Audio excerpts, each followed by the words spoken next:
Hello, guys. Happy Friday. I am so thrilled because today's live is all about the 3 tips you need to make sure that you have in order to achieve your 2023 health goals.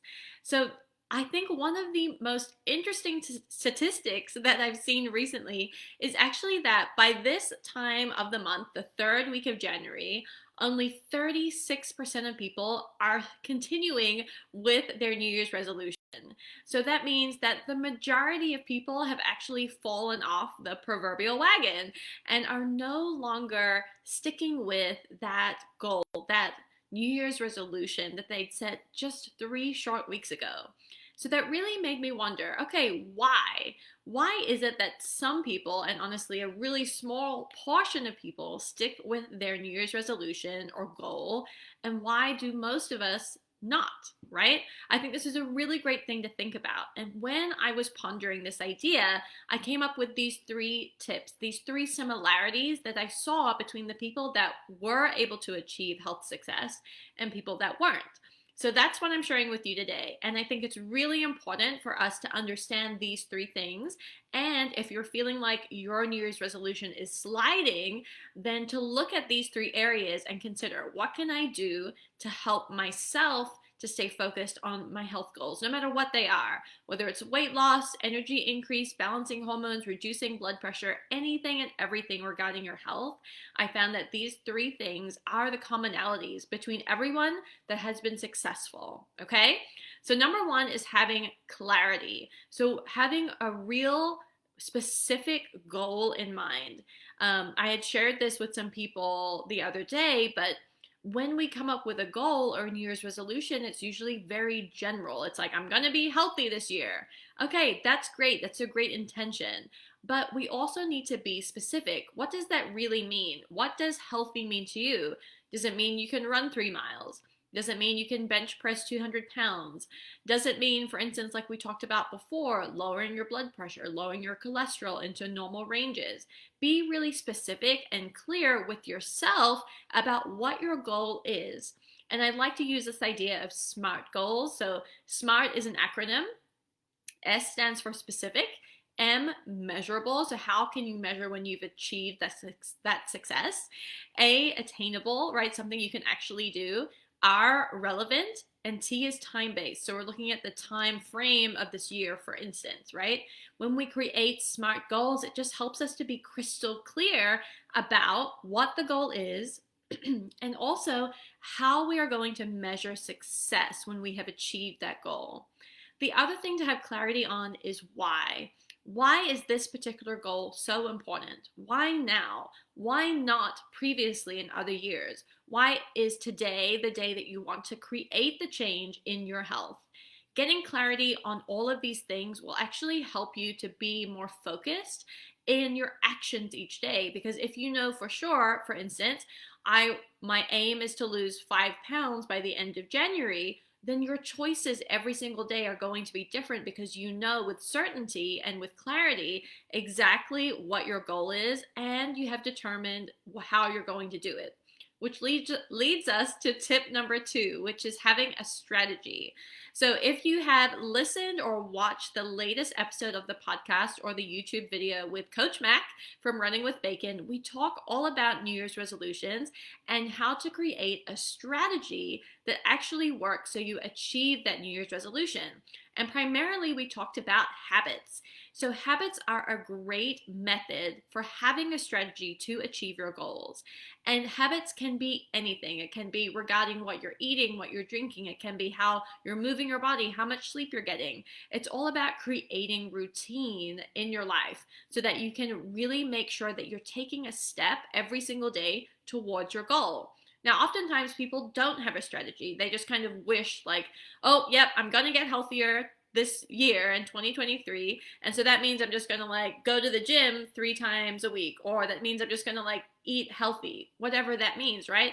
So we've talked about having clarity, but also having a strategy. I'm going to go to the gym Monday, Wednesday, and Friday from 7 to 8 a.m. And that's my strategy, right?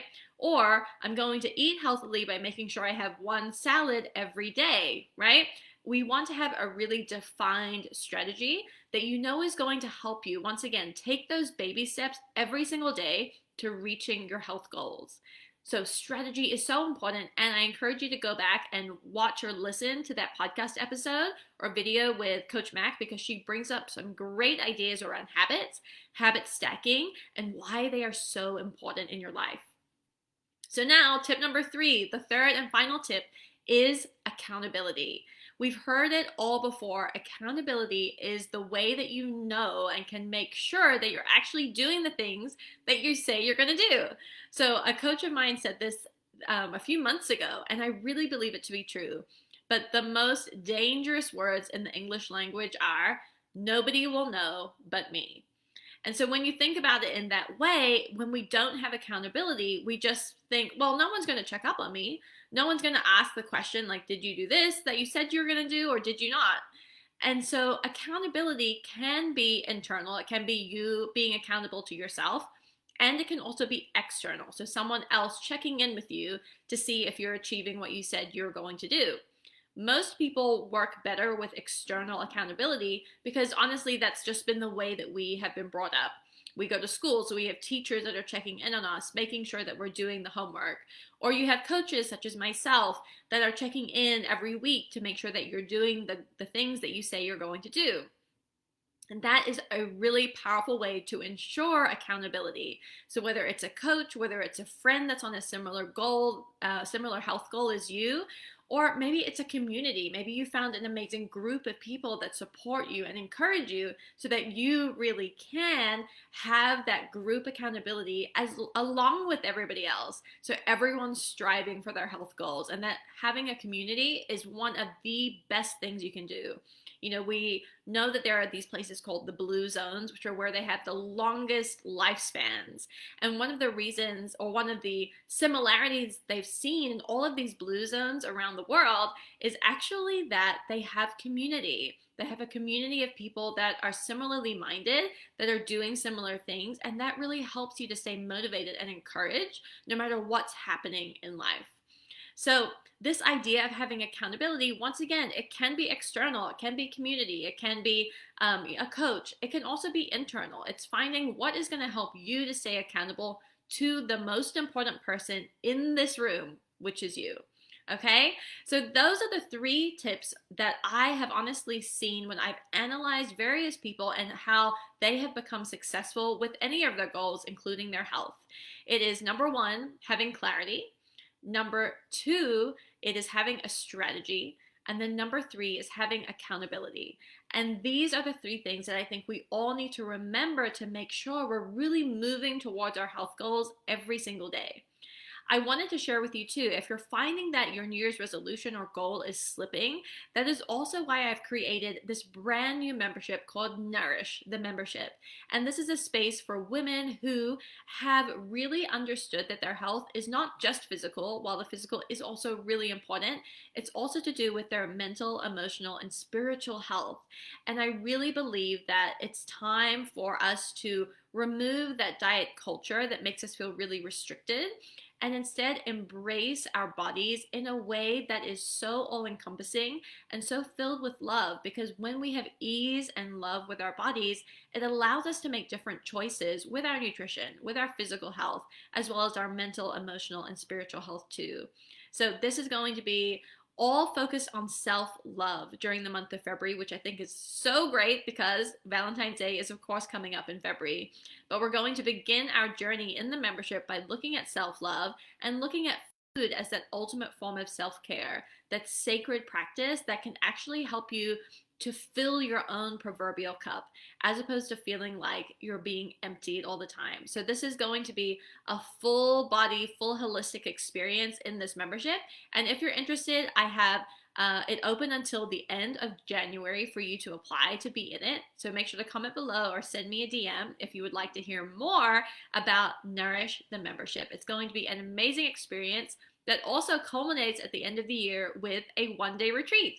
So you may have heard that I also had a 1-day retreat on Saturday, this past Saturday. It was a beautiful experience. It was so filled with introspection, with asking challenging questions that needed to be asked, so that we can really get clear on what is holding us back from achieving our health goals, as well as creating what we want our health successes to be moving forward, not based upon anybody else or anything else, but based upon what we really and truly want, and then creating that strategy, just like we've talked about, in order to achieve that. So these retreat spaces are something that I see myself doing so much more of, because it really was such an intense and wonderful moment for all these women to come together, to really feel heard and seen, and to know that they are supported to create the life that they really want to have, and in particular, create the health and happiness that they want to have too. So make sure to comment below or send me a DM if you're interested in Nourish, the membership, or feel free to share it with someone that you think would really benefit from this additional self-care practice. Okay, guys, that's it for today's live. Those 3 tips for health success in 2023. I'll be back next week with more tips and tricks to help you to nourish your body, mind, and spirit. I'll see you then.